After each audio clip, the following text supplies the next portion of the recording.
Saya Mak Aisyah. Saya datang nak tanya, dengan siapa ya saya boleh bercakap berkenaan jadual waktu anak saya? Sebabnya bulan ni dah 3 kali bertukar ni.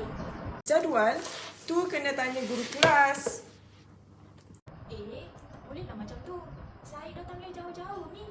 Siap tak cuti lagi. Saya cuma nak tahu dari siapa je saya boleh tahu maklumat ni. Yelah, saya nak urus dengan anak saya. Ada balik petang, ada balik tengah hari. Saya kena tahulah. Jadi, boleh tak Puan tolong saya makan?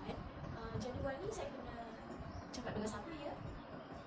Saya kerana jabat, bukan pengurus jadual. Puan pergi cari Cikgu Azita kat bilik guru. Assalamualaikum. Puan guru kelas anak saya kan? Saya Mak Aisyah. Saya nak tanya, macam ni jadual anak saya ni dah 3 kali bertukar bulan ni. Nak tanyalah kenapa tak ada makluman awal ya? Oh, Puan Aisyah. Ya ke tukar lagi? Saya pun sebenarnya tak pasti maklumat lengkap dari unit jadual waktu. Saya baru dapat tahu pagi tadi juga.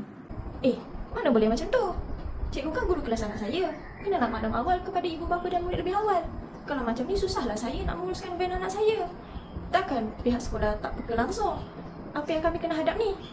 Dalam babak tadi, kita dapat melihat pelbagai kelemahan layanan pelanggan. Yang pertama, komunikasi yang tidak berkesan apabila kerani tidak menjelaskan perkara yang sebenar kepada ibu bapa. Yang kedua, kurang empati daripada pihak pentadbiran apabila mereka tidak memahami keadaan yang dialami oleh ibu bapa yang mengalami masalah pengangkutan. Dan yang ketiga iaitu imej organisasi terjejas apabila ibu bapa merasai tidak dihargai oleh pihak sekolah. Hal ini akan menyebabkan reputasi sekolah akan terjejas. Ya, Puan Aisyah, sila duduk.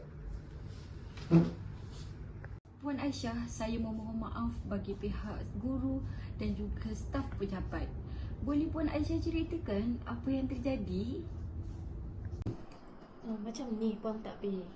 Hari ni saya datang sekolah ni sebab saya nak tanya je kenapa jadual anak saya bulan ni dah 3 kali bertukar. Lepas tu ada makluman awal tu dekat ibu bapa. Saya ni datang dari jauh, saya minta cuti lagi. Lepas tu bila saya datang ke pejabat tadi, jumpa kerani, layan acung tak acung.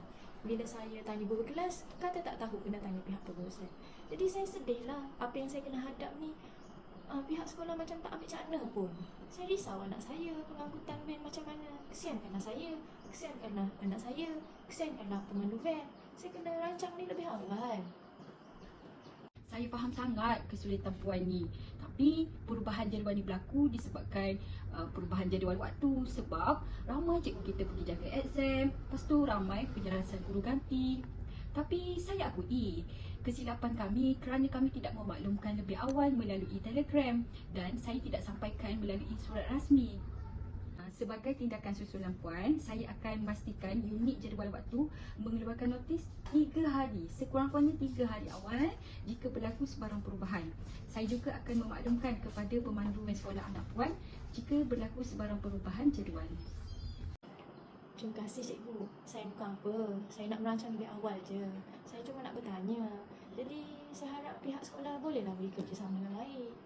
Setiap aduan membawa mesej, setiap rungutan membuka ruang untuk penambahbaikan. Dalam pengurusan pelanggan yang dinilai bukan sekadar kemampuan mengelakkan kesilapan, tetapi kesediaan mengakui kelemahan, mendengar dengan empati dan bertindak secara profesional. Komunikasi yang jelas, maklumat yang selaras dan layanan yang berhemah ialah asas kepada kepercayaan masyarakat terhadap sekolah.